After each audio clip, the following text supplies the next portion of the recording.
You want to know what real power looks like?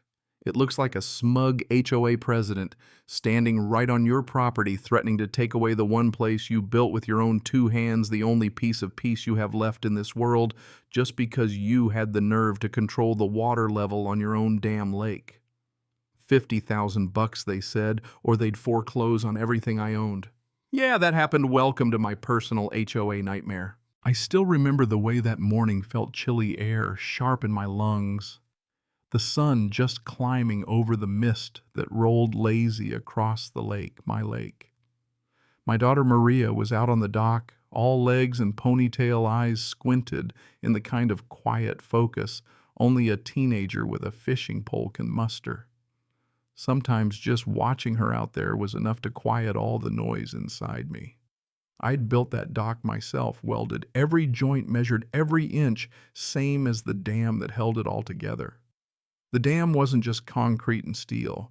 It was the promise I made to my wife after she passed that I'd give our girl a place to feel safe to breathe. And then tires on gravel, always the harbinger of bad news out here. 2 cars this time. One of them that HOA-issued white SUV, the other stamped with some Rent-A-Cop community safety logo.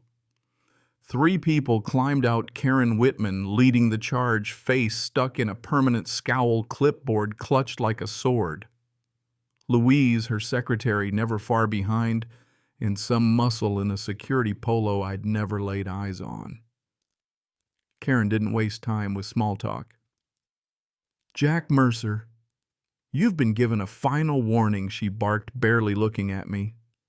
"Your unauthorized manipulation of the community water table has to stop immediately." I bit back a laugh. "Karen, we've been over this. It's my lake, my land.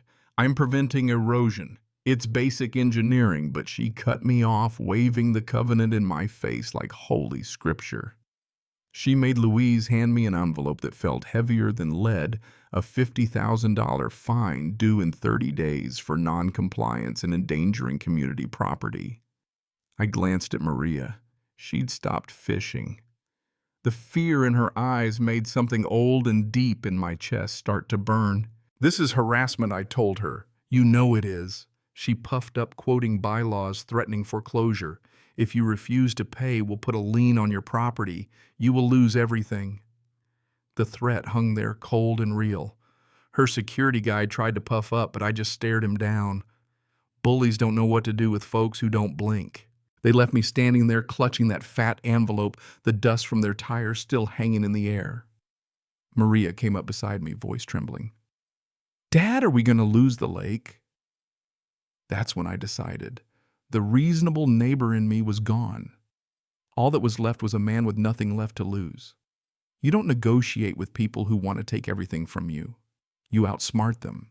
That $50,000 was just the opening shot. A week later, another envelope, this one for $10,000. Then another for $5,000, this time for the unauthorized structure that was just Maria's dock. They started showing up for inspections, snapping photos, making sure every neighbor saw what a dangerous outlaw I was. Karen's newsletter painted me as the villain, the guy who'd flood the whole neighborhood in their sleep. Nobody cared that my lake was a football field away from their backyards. Fear trumps facts every time. I started fighting back, cameras on the dam, daily water readings, everything logged and time-stamped. I brought it all to the next HOA meeting, binder in hand. The clubhouse was colder than a meat locker. Karen sat at the head table like some evil queen, condescending as she let me speak, only to steamroll everything I said with her experts, which, let's be honest, was just Louise with a Ouija board. The board nodded along, and I left there with a new kind of fury. Their rules only mattered when they said so. So I doubled down. I made videos of every inspection, showed how my dam was more stable than most of the roads in this town. Did sonar checks walk the banks with the camera pointed out how the willows I'd planted held the soil tight. I notarized it, sent certified copies to the board. A couple days later, Karen called me, voice sweet as pie. "Jack, maybe we got off on the wrong foot. Let's find middle ground. Maybe rescind the fines if you let us do an annual inspection." I agreed, told Maria we'd weathered the storm. Next day, a letter from a law firm, cold as ice, imminent and catastrophic risk. My notarized report, irrelevant. 72 hours to turn over my dam's controls to their contractor, or they'd foreclose for the whole unpaid balance plus legal fees. That's when the war really started. Maria tried to stay brave, but she heard the rumors. Friends at school, neighbors whispering. Folks I used to chat with wouldn't meet my eyes at the hardware store. Karen's grip was so tight you'd think she invented gravity. The fines kept piling up: $75,000, $100,000, enough to buy a new truck, then enough to buy the house. I started to think about surrender, about handing over the keys and walking away. But when I looked at Maria, I knew I couldn't. Not for her, not for my late wife, not for myself. One sleepless night, I started digging literally and figuratively. Out came the surveyor's transit, the topographical maps, the county records. Every bylaw, every meeting minute, every fine. I found that Louise had been signing fines she had no authority to write there in black and white.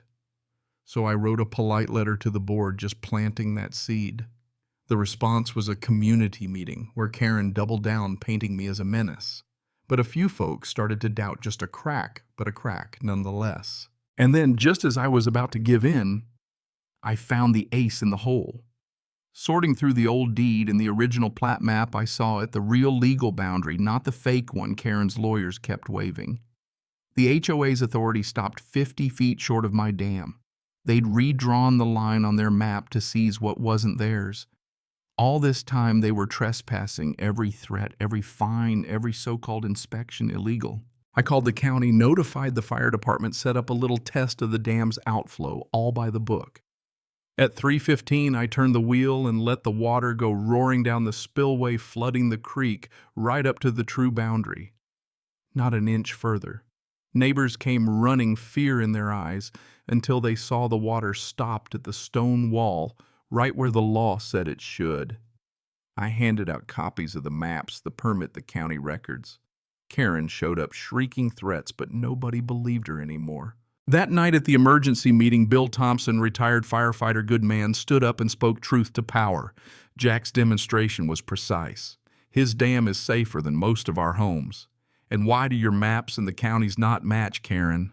She tried to spin to control the room, but it was over. I showed the whole community the proof on the big screen on paper, every lie exposed. Karen tried to scream me down, but Bill called the county, right then put them on speaker, and the clerk confirmed the real boundary for everyone to hear. Karen was done. Tom Gable, the neighbor who'd trashed me, even apologized in front of everyone. Louise looked at her shoes. Karen resigned on the spot, cursing us all on her way out, but not before she tried one last dirty trick, signing an emergency order for a crew to dump rocks on my creek and sabotage my land. But the sheriff showed up, papers in hand, and Karen's last play turned into her arrest for fraud and forgery, caught red-handed in front of the whole neighborhood. A few weeks later, the fines were tossed, the HOA boundaries reset at the real line, and Bill was elected as the new president. He set up rules for annual audits so no one could ever use HOA money as a weapon again. People started waving to each other, not hiding. Tom hosted a cookout by my lake. Maria taught the neighborhood kids to fish off the same dock Karen tried to fine us for. Standing there by the water as the sun set, Bill clapped me on the back. "You didn't just save your land, Jack. You saved all of us." And for the first time in months, I believed it. That lake wasn't just my sanctuary anymore. It was proof, a monument to what happens when people stand up to bullies, when truth outlasts fear. So let me ask you, have you ever been steamrolled by a bully who thought they could rewrite the rules? What would you have done if it was your home, your family on the line? Drop your stories in the comments. I want to hear what justice looks like, where you live. And hey, if you believe homeowners should stand together, hit that subscribe button. Because this fight, it's far from over.